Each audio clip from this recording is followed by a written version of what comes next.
You spend about 90% of your life indoors. Let that sink in. 90. And for most of us, indoors means home. It's our fortress of solitude, our cozy sanctuary, the one place on earth we control.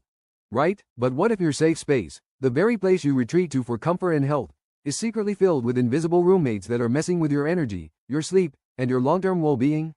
This isn't about being messy. This is about why you might feel tired all the time, even after a full night's sleep. Think about how we build our homes today. They're basically sealed boxes, great for energy efficiency, not so great for breathing. We trap everything inside with us. And I mean everything. You know that smell of a new bookshelf, or a new car, or freshly painted walls. It feels clean, right? Satisfying. That smell is the scent of chemicals off-gassing into your air. They're called VOCs, volatile organic compounds, and they're leaching out of everything from your mattress to your carpet to the cleaning spray you just used. According to the EPA, the concentration of some of these VOCs can be up to 10 times higher indoors than outdoors. We're literally bottling up air pollution and living in it. I used to be obsessed with scented candles. I had one for every mood. Autumn harvest, ocean breeze, you name it. Then I learned that most of them, especially the paraffin wax ones, are basically stylish little VOC factories, releasing compounds like benzene and toluene when they burn. The very thing I was using to distress was contributing to my indoor air pollution.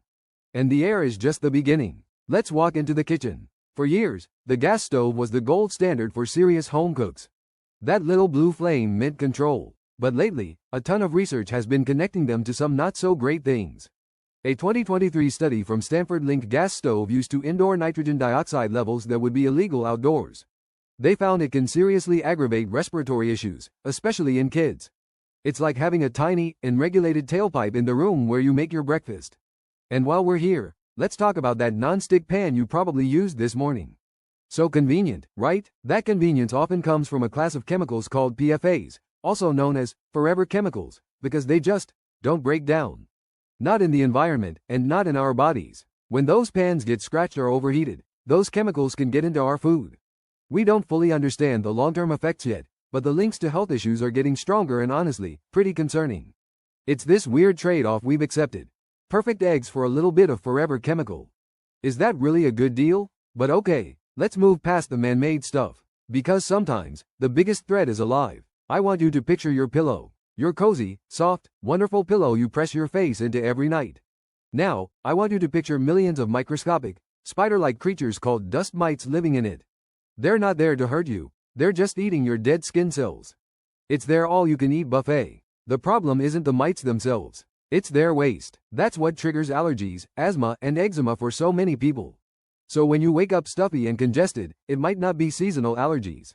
You might just be allergic to your own bed. And then there's their silent, sneaky cousin, mold. It loves dark, damp places, under the sink, behind a leaky wall, in the bathroom grout. It releases something called mycotoxins, which can cause this frustratingly vague list of symptoms like brain fog, fatigue, and headaches. You could spend years feeling off, and never realize the source is a small, hidden patch of mold. This isn't about finding a horror movie level infestation. Even a little can be enough to disrupt your system if you're sensitive. So what do? We clean, right? We go on a clean talk-inspired rampage. But here's the paradox. We grab our arsenal of brightly colored bottles promising a streak-free shine, or 99.9% germ kill. We spray and we scrub, and we feel productive. But many of those conventional cleaners are loaded with harsh chemicals like ammonia and chlorine. We end up blasting our homes with even more indoor air pollution. Have you ever cleaned your bathroom and had to open a window because the fumes were so strong you felt dizzy? That's your body sending you a pretty clear signal. We're trying to create a healthy environment by using unhealthy tools. It doesn't make a lot of sense when you stop and think about it. Okay, let's go a level deeper. What about the stuff we put in our bodies every single day? The tap water. Now, in most places, the water is technically safe. But safe to drink and optimal for health are two very different things. Depending on where you live and how old your building is, your water could contain anything from chlorine byproducts from the treatment process to traces of lead from old pipes, or even pesticides from agricultural runoff. And then there's the big one, microplastics. They are everywhere. A study commissioned by the World Wildlife Fund in 2019 suggested we could be ingesting the equivalent of a credit card's worth of plastic every single week, a lot of it through our water. Just a simple, good quality water filter can be a game changer here. One last thing, and it's maybe the most subtle of all.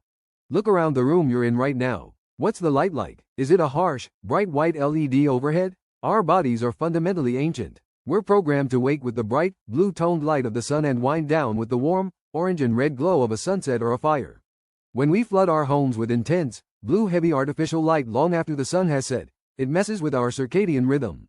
It tells our brains, it's daytime. Stay alert, right when we should be producing melatonin to go to sleep. This isn't just about screens. It's about the very bulbs in your lamps. This, plus the constant, low-grade hum of refrigerators and notifications, creates a kind of light and sound pollution inside our own homes, keeping our nervous systems perpetually on edge.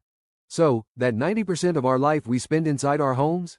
It feels a little different now, doesn't it? It's not about being terrified of your throw pillows or your frying pan. It's about awareness. It's about shifting your mindset from home as a default safe space to home as an environment that you can actively, intentionally make healthier. We covered the air, polluted by the very things we buy to make our homes prettier. We looked at the kitchen, where convenience can come with a hidden cost. We dove into the microscopic world of dust mites and mold, the paradox of cleaning supplies, and even the invisible forces of water, light, and sound. The good news is that for every single one of these traps, there are simple, powerful solutions. And it starts with just knowing where to look. If this made you look at your air freshener with a little bit of side-eye, do me a favor and hit that like button. And for more deep dives into building a genuinely healthier life, make sure you subscribe. We're just getting started. Now, I want to know, what's the one thing in your house you're going to check on after watching this? Drop it in the comments below. Let's talk about it.